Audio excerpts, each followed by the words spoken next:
आप देख रहे हैं देश लाइव, देश की आवाज। अस्सलाम वालेकुम, आदाब, नमस्कार, सत श्री अकाल। देश लाइव में आपका स्वागत है। मैं हूं साहल कुरैशी। दोस्तों, जिस तरीके से लोकसभा चुनाव जैसे जैसे आगे बढ़ रहा है, कई नई नई चीजें आ रही है और ऐसा लगता है कि देश की जनता ने शायद अब मन बना लिया है सत्ता परिवर्तन का। आपने 2014 से 2019 के बीच इस तरह के कई वाकये देखे थे जो बीजेपी के नेता लोग शेयर किया करते थे सोशल मीडिया पर, जहां पर राहुल गांधी की रैली में या कांग्रेस की रैली में मोदी के नारे लगा करते थे।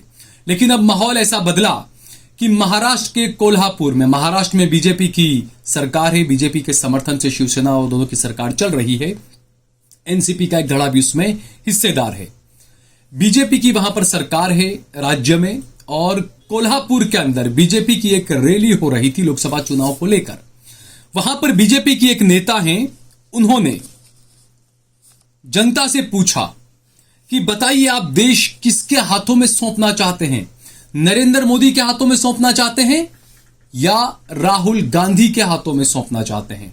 आप किसको प्रधानमंत्री बनते देखना चाहते हैं? राहुल गांधी को बनते देखना चाहते हैं या नरेंद्र मोदी को बनते देखना चाहते हैं? हैरानी की बात तो यह है कि जो बीजेपी के नेता ने यह सवाल पूछे, उसमें जो बीजेपी की नेता हैं शोमिका महादिक, वो खुद हैरान रह गई लोगों के जवाब सुनकर। लोगों ने जवाब दिया राहुल गांधी। जी हां, जब बीजेपी नेता शोमिका महादिक ने पूछा कि आप किसके हाथों में देश को सौंपना चाहते हैं, नरेंद्र मोदी के हाथों में या राहुल गांधी के हाथों में, तो जनता ने कहा हम इस देश को राहुल गांधी के हाथों में सौंपना चाहते हैं। उसके बाद वो खुद भी हैरान हो गई और स्टेज पे जो लोग बैठे हुए थे, बीजेपी के नेता, एनसीपी के नेता, वो भी हंसने लग गए। इस वीडियो को आप देखिए। राहुल गांधी हा एकच पर्याय दिसतोय मला। मग उद्या राहुल गांधींच्या हातात तुम्ही देश देणार आहात का नरेंद्र मोदींच्या हातात देश देणार आहात? राहुल राहुल राहुल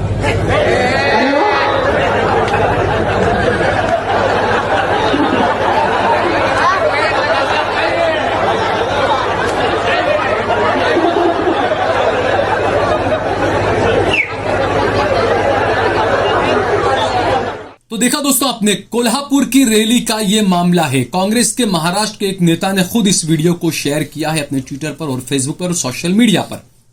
और यही कहीं ना कहीं जो जनता का रुझान है वो सोशल मीडिया से ही पता चलता है। पहले इस तरह की वीडियो नहीं आते थे। पहले जो वीडियो आते थे वो नरेंद्र मोदी के लिए आया करते थे कि कांग्रेस की रैली के अंदर नरेंद्र मोदी के नारे लग रहे हैं और ये सारी ये चीजें। लेकिन अब जो है वो माहौल हल्का सा बदलने लगा है, और माहौल जैसा बदलने लगा है उसके साथ ऐसा लगता है कि गोदी मीडिया भी बदलने लगा है। और जो नहीं बदल रहे हैं, जो बड़े बड़े जिनके आकाओं के मोटा भाई हैं, कंधे में हाथ डालकर जिनके मालिकान बात करते हैं, वो लोग शायद अभी नहीं बदले हैं। और इसीलिए जो शिवसेना की सांसद हैं प्रियंका चतुर्वेदी, उन्होंने लाइव डिबेट के अंदर ही न्यूज 18 के स्टार एंकर अमीश देवगन का ही फैक्ट चेक कर दिया। असल में यह हुआ कि अमीश देवगन जो है वो न्यूज 18 इंडिया के स्टार एंकर बताए जाते हैं। कुछ लोग उन्हें गुल्लू नाम से भी जानते और इस तरह के उपनाम उनको लोगों ने दिए हुए हैं। अमीश देवगन ने प्रियंका चतुर्वेदी से कहा कि यह कहा जा रहा है कि SC, ST और OBC का रिजर्वेशन छीनकर मुसलमानों को दे दिया जाएगा। इनकी मक्कारी आप देखिए दोस्तों। बहरहाल जब यह सवाल किया तो प्रियंका चतुर्वेदी ने कहा कि अमीश जी आप ये बताइए कि आपने ये बात कहां देखी। तो अमीश देवगन कुछ देर तक प्रियंका चतुर्वेदी का मुंह देखते रहे। उसके बाद उन्होंने कहा कि आरोप लगे हैं, प्रधानमंत्री कह रहे हैं, कांग्रेस के घोषणा पत्र में यह कहा गया है। आप सोचिए, इतना बड़ा पत्रकार कांग्रेस के घोषणा पत्र के बारे में वहां बैठकर, स्टूडियो में बैठकर झूठ बोल रहा है, जनता को झूठ बता रहा है कि कांग्रेस के घोषणा पत्र में ऐसा कहा गया है।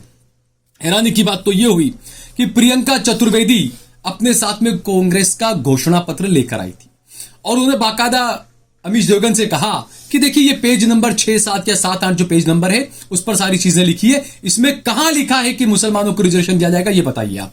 यानी अमीश देवगन तो कहीं के नहीं रहे, वो इधर उधर की बात करने लगे, बगले झांकने लगे, प्रियंका चतुर्वेदी का मुंह देखने लगे। इस वीडियो को आप देखिए दोस्तों। तो ये कहा जा रहा है कि मुस्लिम्स के लिए खासतौर पर कि OBC, ST, schedule caste, schedule tribe का आरक्षण लेके मुस्लिम्स को दे दिया जाएगा। मुझे आप ये बताइए, आप बोल रहे हैं कि मुसलमानों को सब दे दिया जाएगा, किस आधार पर प्रधानमंत्री करे? कोई प्रधानमंत्री से पूछ रहा है? किस, आपको क्या लगता है किस आधार पर प्रधानमंत्री बोल रहे हैं? आप लोग सब चला रहे हैं, मीडिया चैनल चला रहे हैं, क्या वो प्रधानमंत्री ने मुसलमानों को दे देंगे, मुसलमानों को दे देंगे, किस आधार पर? आरोप है वो तो नहीं, आरोप मैनिफेस्टो को देखकर कह रहे हैं, इसीलिए जिसमें बहुसंख्यकवाद की बात अच्छा, है, इसीलिए मैं आज नहीं होना चाहिए। इसीलिए मैं आज कांग्रेस पार्टी का मैनिफेस्टो लेकर आई। It's none of my business to carry Congress party manifesto, but it becomes important कि जनता के बीच में मैनिफेस्टो जाना चाहिए।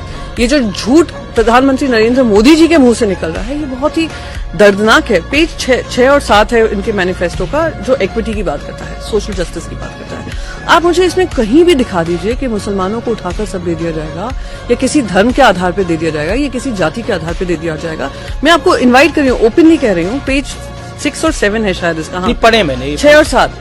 तो आपने जब पढ़ा है तो आप अपने चैनल पे अगर चलाते हैं तो आप झूठ फैला रहे हैं। लेकिन तो देखा दोस्तों आपने, ये पता नहीं कितने निकम्मे लोग हैं, पता नहीं कैसे लोग हैं ये लोग, कि इन्हें शर्म बिल्कुल आती नहीं है।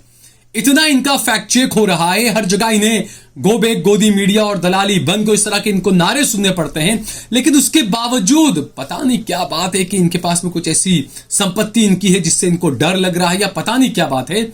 ये सच्चाई आपको नहीं दिखा रहे हैं, या आपको झूठ दिखा रहे हैं। जो कांग्रेस के घोषणा पत्र में नहीं कहा गया है वो तमाम चीजें आपको बोल रहे हैं जबरदस्ती।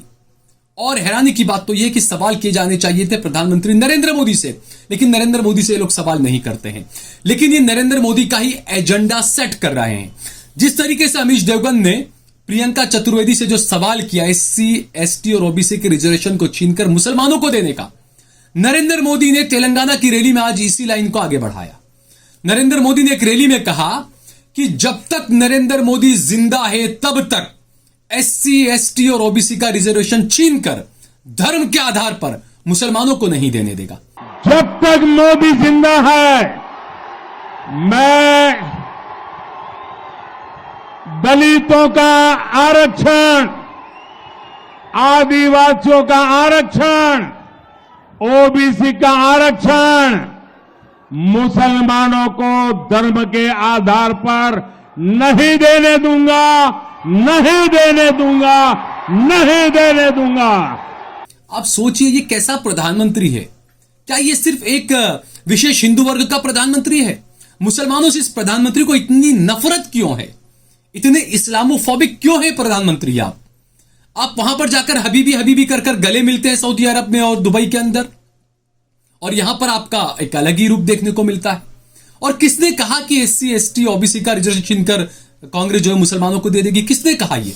अरे आपने तो सब्सिडी भी छीन ली हाजियों की, किसी ने कुछ नहीं कहा आपको। तो ये जो तमाम ढकोसलापंथी बड़ी हैरान करने वाली है कि नरेंद्र मोदी एक प्रधानमंत्री इस तरह की बातें कर रहा है। सोचिए आप, हिंदू मुसलमान की जब कुछ भी नजर नहीं आया तो इनको आखिर में एक मुसलमान, वो एक वेतरणी इनको मिल गई है कि जब चुनाव हारने लगो या कुछ हो तो मुसलमान को पकड़ लो या पाकिस्तान की पूंछ पकड़ लो, आराम से आप तालाब को, दरिया को, समंदर को पार कर लोगे। मुसलमान की पूंछ में इतना दम है, सोचिए। तो आगे तो आने तक का छोड़ ही दीजिए आप। दूसरी बात आप देखिए कि एक तरफ ये कहते हैं कि 140 करोड़ जनता है वो मोदी का परिवार है, वो मेरा परिवार है। अरे नरेंद्र मोदी जी, अगर 140 करोड़ की जनता आपका परिवार है तो आप मुसलमानों से इतनी नफरत क्यों रख रहे हैं रिजर्वेशन के नाम पर? और अगर 140 करोड़ की जनता आपका परिवार है तो ये 140 करोड़ में से 90 करोड़ लोगों को 2019 के लोकसभा चुनाव में मताधिकार का विशेष अधिकार मिला हुआ था। 90 करोड़ वोटर्स थे उस टाइम पे, वोट देने वाले मतदाता 2019 के लोकसभा चुनाव में। लेकिन आपके परिवार के 90 करोड़ में से सिर्फ 23 करोड़ लोगों ने ही क्यों वोट दिया बीजेपी को? आपके परिवार के लोग भी आपसे नाराज हैं। यानी 90 करोड़ आप क्यों? आप कहते हैं आपका परिवार है, तो आपके परिवार के 90 करोड़ जो लोग थे उनमें से सिर्फ 23 करोड़ लोगों ने मोदी और बीजेपी को वोट दिया, बाकी लोगों ने वोट नहीं दिया नरेंद्र मोदी और बीजेपी को। यानी कि इनके परिवार के ज्यादातर लोग यह मानते हैं कि नरेंद्र मोदी झूठा प्रधानमंत्री है। नरेंद्र मोदी की नफरतबाजी को, जुमलेबाजी को उनके परिवार के ज्यादातर लोग जो है वो ठुकरा चुके हैं। और यही वजह है कि कहीं पर भी आपको नरेंद्र मोदी 400 पार की बात अब नहीं कर रहे हैं, विकास की बात नहीं कर रहे हैं, वंदे भारत ट्रेनें इतनी चलाई उसकी बात नहीं कर रहे हैं, क्योंकि सोशल मीडिया पर सारा पोस्टमार्टम हो चुका है कि वंदे भारत कहां कहां ठुकी, कितनी जगह पर लॉस में चल रही है, अहमदाबाद मेट्रो की क्या हालत है, हर जगह सब कुछ सोशल मीडिया पर खुला हो चुका है। तो विकास का तो इनका धकोसला, ये जुमलेबाजी सबके सामने आ गई।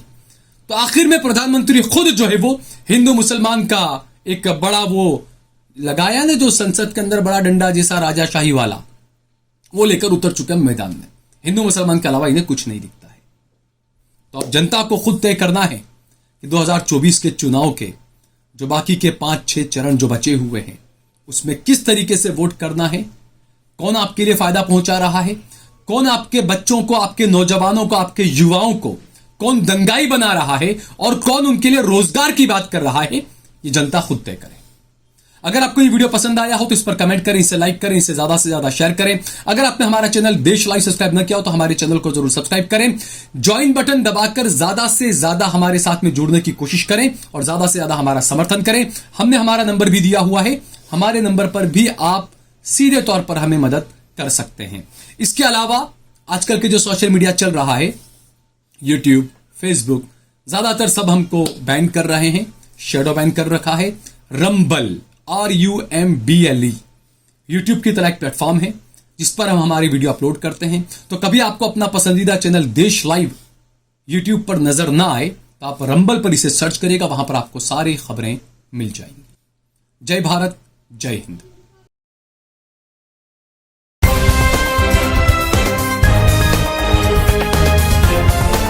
देश और दुनिया की तमाम छोटी और बड़ी खबरों के लिए हमारे चैनल को सब्सक्राइब करना न भूलें और बेल का बटन जरूर दबाएं।